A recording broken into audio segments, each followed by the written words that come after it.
আর্জেন্টিনার খেলোয়াড় তোর প্রিয় হলো কেমনে বেঈমান? এই মুসলমানের বাচ্চা বল বেটা, এখন দাঁড়ায় বল বেটা।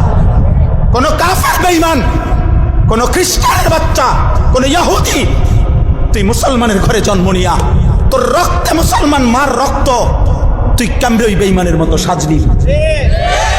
এই বেহায়া বল, বেহায়া তোদের চাঁদের চুলের কুম, বল বেটা এখন দাঁড়া। ওই বেঈমান তোর পছন্দ হলো কেন?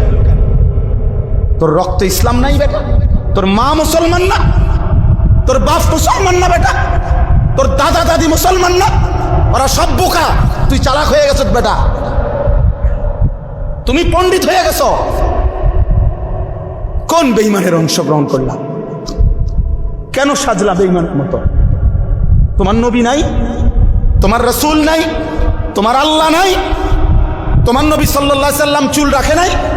কথা বলে না কেন? আল্লাহর নবীর চুল ছিল কিনা? নবীজির চুল মোবারক ছিল কিনা? তিনি চুল রাখতেন কিনা? তো তিনি কেমনে সাজলেন?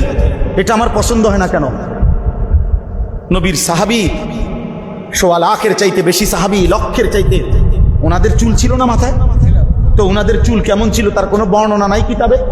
তো তুমি দেখো না এটা? তোমার ধর্মকে তুমি এত বড় বেইজ্জতি করলা কেন?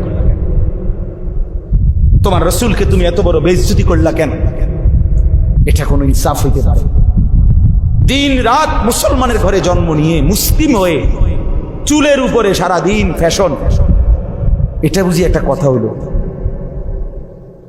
আমার ভাই বল, এটা বুঝি একটা কথা হইল? তোমারে বুঝি আল্লাহ বানাইছে শুধু এই সারাক্ষণ চুল এটার ফ্যাশন করবা, বিভিন্ন মডেলে চুল কাটবা, এই নিয়ে ব্যস্ত থাকবে? এত ফালতু কাজে আল্লাহ মুসলমানকে বানাইছে?